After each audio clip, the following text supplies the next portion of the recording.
So yes, you probably saw the title of the video, and boy, do I have quite the story time for you all today. But first, I want to preface this by saying that I don't want to send this individual too much disrespect in the comment section. We all have different beliefs, but I just wanted to point out how crazy people's perceptions of cars actually are. And when you're into cars, how different it actually really is. So I was working with a client in a very well-off area. And again, I don't want to show disrespect, but I just felt so bad for the kid in this situation. And I was talking to his mother, and she was basically like, yeah, are you into cars? I'm like, yeah, I'm into cars. I love researching cars. I love talking about cars, all this stuff. And you guys know I really do love talking about cars, affordable cars, that is.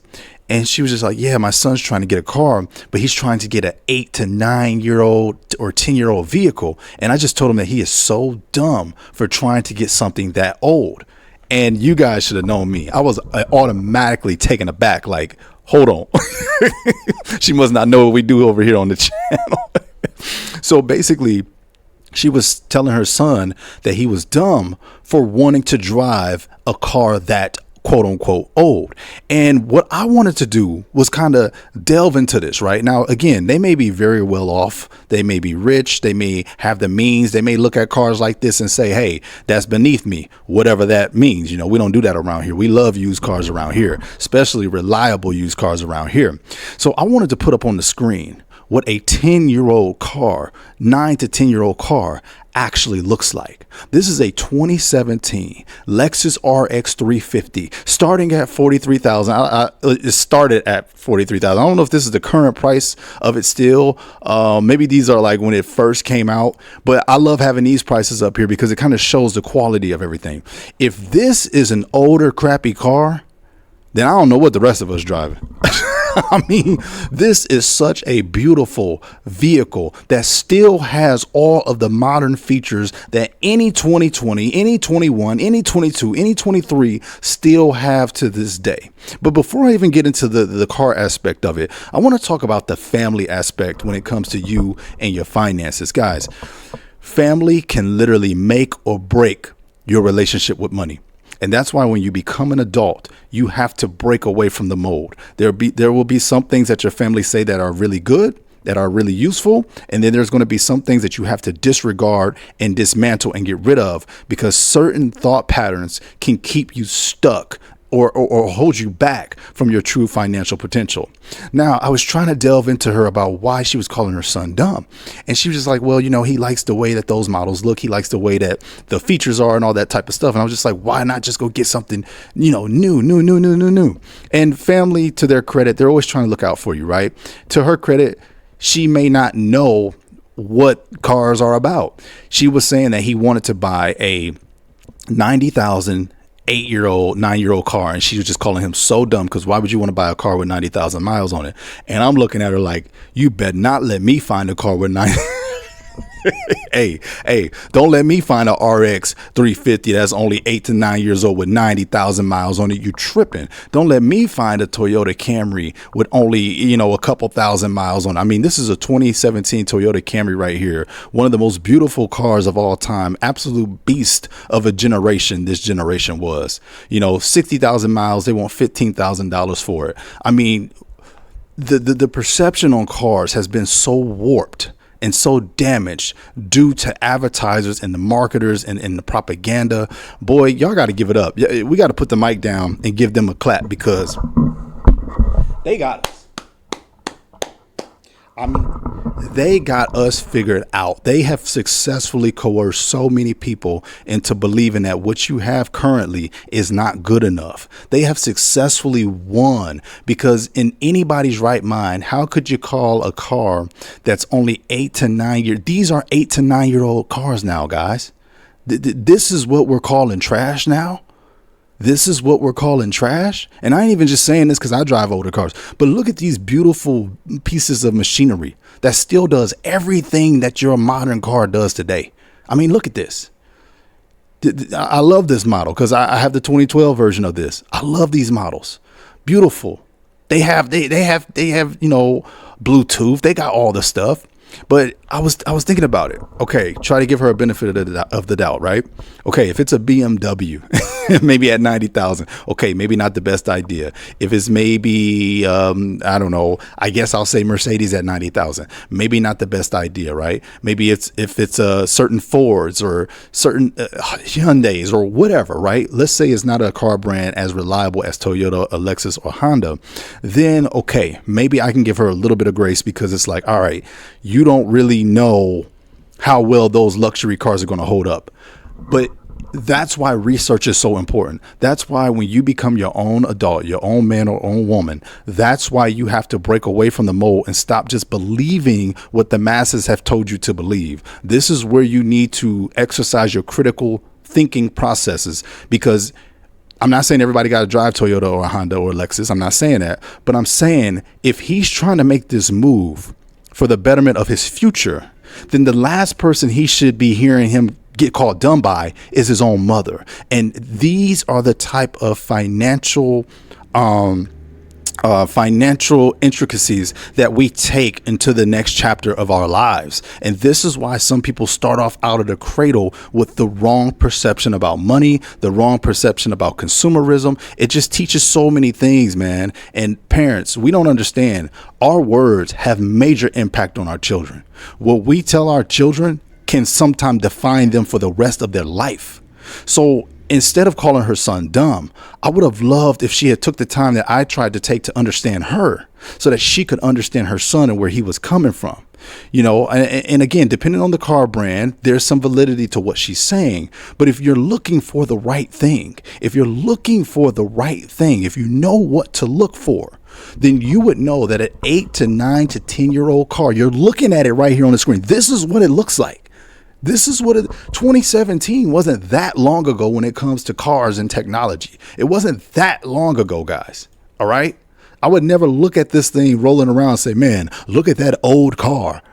You know, they have successfully pulled off one of the biggest psychological heist of all time in making people believe that they need to switch out their models every 2 to 3 years. It is brilliant, because it is so sad when I heard that, y'all. I mean, I was devastated, because I was like, maybe that young man found Dave Ramsey. Maybe that young man, found Shields Media. Maybe he found somebody speaking his language, and he thought to try to take that philosophy to his mom, but he was met with being called dumb. Now, I don't know if she called him dumb directly, but she called him dumb to me. And that would still break his heart regardless, because I'm pretty sure he don't want his mama calling him dumb regardless, right? And I don't know, guys. It just baffles my mind how success. I mean, look at the inside of this thing. I mean, what do you want more of? Just screens? Like, does the inside have to just be filled with screens in order to be the best car? 2017 was an insanely safe vehicle. The specs were great. Even if I went 2016, there's not much difference here. We're talking about pretty much the same generation here, the goods and the bads. And what's so crazy too is a lot of people don't understand that all because a car is a newer generation of that same particular line, it doesn't make it automatically better. I want to show y'all something right here.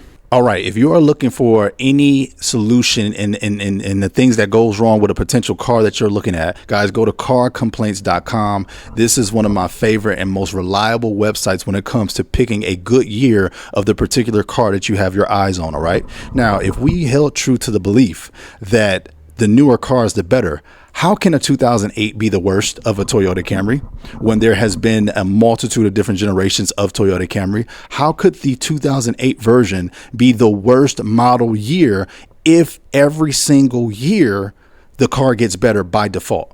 See, people don't want to use any thoughts or critical thinking when it comes to just car buying. And car buying is one of the biggest financial undertakings that you'll ever partake in your life. So it's crazy that we're so, I'm going to say this word because everybody get upset by it, but ignorant when it comes to one of the biggest car mistakes or when it comes to one of the biggest financial mistakes and financial endeavors that we may go on in our life.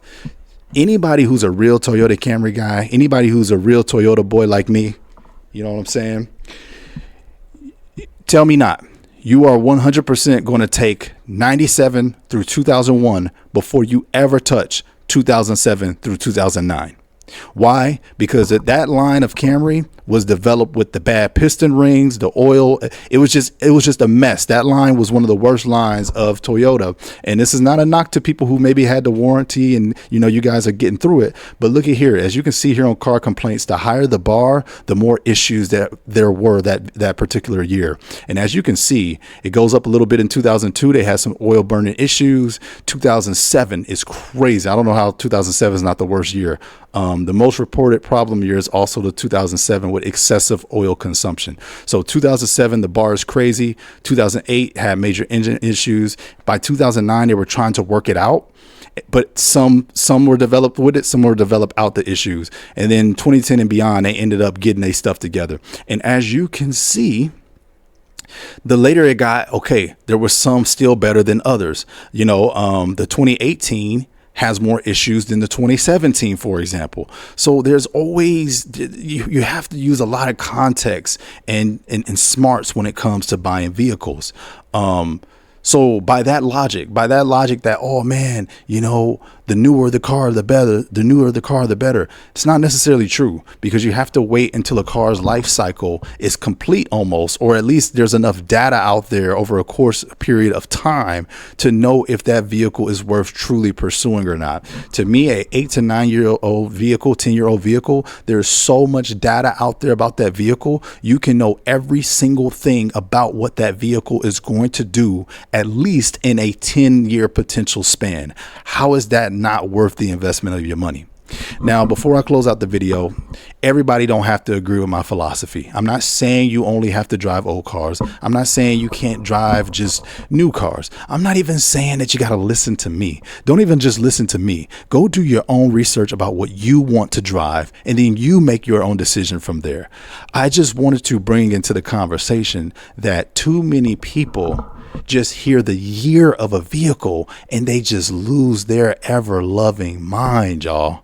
They just lose their mind. People who don't know anything about cars, they just hear the year and they're just like, oh, okay, it's going to be a great car. It's not true. You're wasting your money if you don't do your proper research. So yeah, it's unfortunate that a parent would, I had to make this video because this is all too close to home, guys.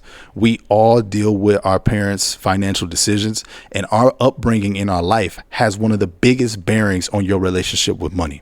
Okay, so parents, watch how you talk to your children. If you learned anything from my video today, be delicate when it comes to money, cars, and in the relationship with money, because you will have a huge impact on your child. And to this day, I'm wondering if this guy, will he adapt this for the rest of his life? Or maybe he'll push back against it. I don't really know. But I just thought I would share that story time with y'all today, man. I hope this video is not too long. Hope y'all like this style of storytelling and content. But yeah, look at this 10-year-old piece of crap right here. Hey, let me tell you this. Y'all leave one of these for me, and I'll check if it's crap for you. But no, the truth is, though, I'm satisfied with what I have, because not everybody's priorities is tied up in cars. Not everybody cares about the car. Guys, there are some people out here who literally do not care about the car they drive. As long as it's serving their purpose as a tool to get from A to B, that's all that really matters. Hey, man, real car heads, hit that subscribe button. If you like content like this, like motivation, financial talk, personal finances, and inspiration, go ahead, stick around for the channel. God bless you guys, and thank you so much. We're out of here, man.